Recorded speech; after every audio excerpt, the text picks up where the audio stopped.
Welcome to the advanced racing analysis of the Brazilian Grand Prix. Lewis Hamilton seems to have gambled away a podium spot and ended up with just a points finish in seventh. But for him, I believe he was nothing but the wind would do. So finishing second was for him was finishing second was like not finishing out of the point. So he just went on the win or nothing. So that's why it was easy for him to not even defend his move to the stewards, his move against Alex Albon to the stewards. So because he just wanted to win so bad that he was willing to do whatever is necessary. So for him, it seems he's pretty much the bid for title number 7 has started, and that's why he wanted to beat Verstappen at the track he is strong at. That would have been a psychological blow for Verstappen to lose this race again, to lose Hamilton. So that's what Lewis Hamilton wanted to achieve. He didn't quite achieve it, but because he has clinched everything this year already, he could have tried. So he could have gone for it for the win because he lost the podium spot, but it's really nothing for him. So for him, it's like no sleep till Brooklyn, BC Boys. So no sleep till title number 7. He started his bid for title number 7. So even though, but it did allow Pierre Gasly and Carlos Sainz to get podiums, and so Gasly, that was a great reaction from him, especially from being dropped and not getting a podium in second place. And he is doing better than Pierre Gasly. I mean, he's doing better than Daniel Kvyat in the team. So Kvyat might have to rethink his position within the Red Bull because he's expected to deliver results because they have so many people available to them that you have to produce result or you're out the door.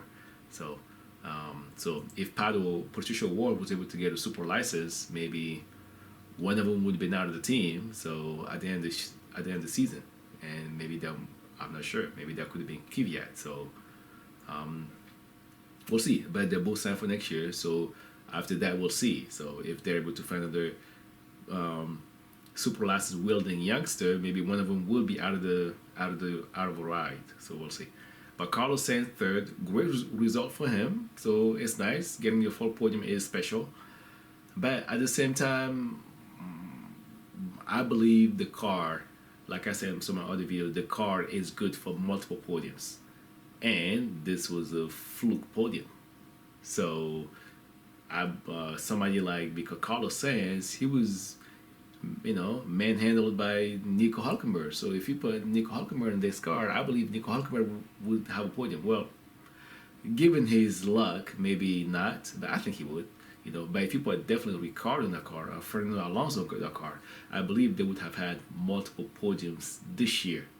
And not, because somebody got a penalty. They would have legitimate podiums. So the car is good. When they switched to the Renault engine, they were supposed to match Red Bull's performance level in 2017 and 2018. So I don't know how Red Bull won race in 2017 and races in 2018. So I don't know how we go from race winning and multiple podiums, to being happy with a single podium. So that's just underachieving, because last year they were supposed to be matching Red Bull. They didn't, and that's why Fernando Alonso left.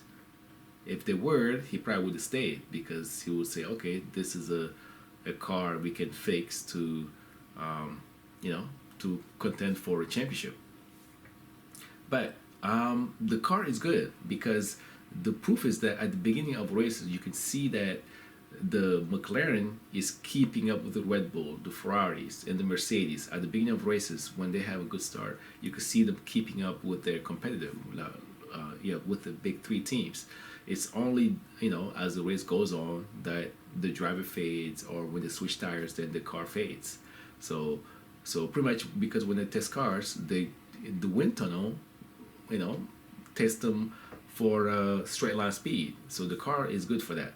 So now it's up to the driver to give feedback to the team to improve the load balancing, when the car corners, when it brakes, all that. So it's up to the driver to give feedback. So the car is good. So for me, it's a lucky podium, and they need to do better. They need to do better. It's not the drivers. But I saw on the Twitter they had say, "Can you believe how good this guy is?" Speaking about Carlos Sainz, but no, the car is good for it.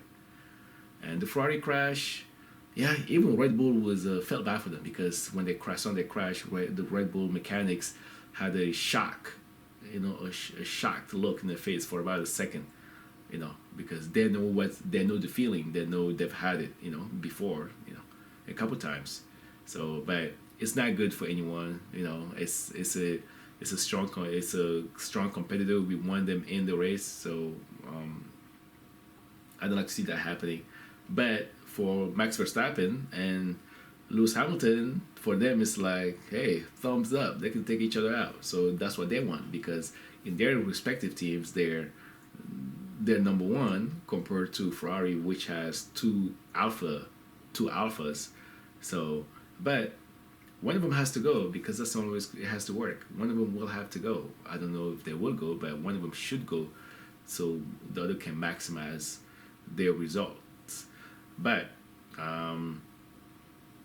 it's because Sebastian Vettel could not maximize the results that the team was expecting that they brought in Charles Leclerc. The car was not in the match for the Mercedes, most of the time. But if Sebastian Vettel was maximizing every single result, or most of the results, then they wouldn't have seen the need to have signed Leclerc in the team. They probably would have put him with another team or kept him at Alfa Romeo for another year, and that'll be that. Just like Mercedes is doing with Ocon, so because they see that Lewis Hamilton is delivering results, so they need to, make him happy. So that's why they didn't bring in Ocon. They kept Valtteri Bottas because he's the person Lewis Hamilton is comfortable with. So Sebastian Vettel was comfortable with Kimi Raikkonen, but they took out Kimi Raikkonen because they didn't feel that the results were being maximized. Ricardo 6th, that's a good result actually.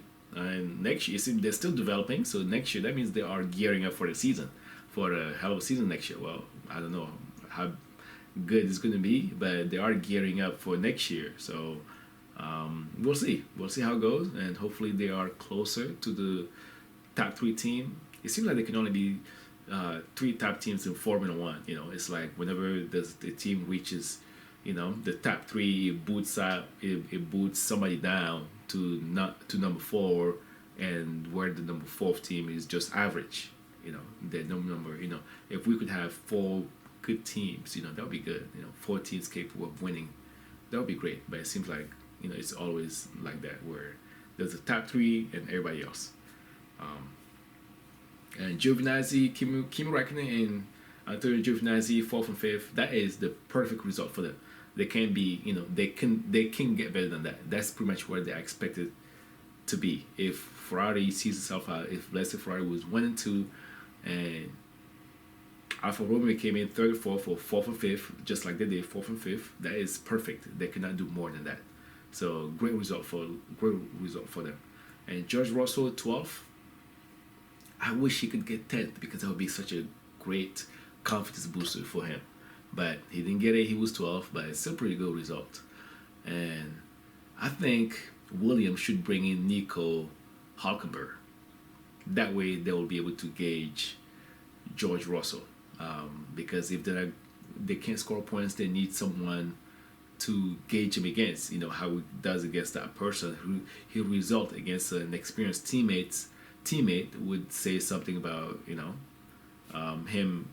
Would say something about him. So maybe this is a move that Mercedes should engineer. So hopefully something happens, or unless Mercedes can get him off to another team and to be able to gauge him, to better gauge him that way. So something has to be done, just like they did with Pascal Wehrlein. Wehrlein was in Sauber. So yeah, I hope that happens. Okay, well, thank you for watching, and I hope you enjoyed the race as much as I did. So on to Abu Dhabi. So we'll see how that goes. Thank you for watching again.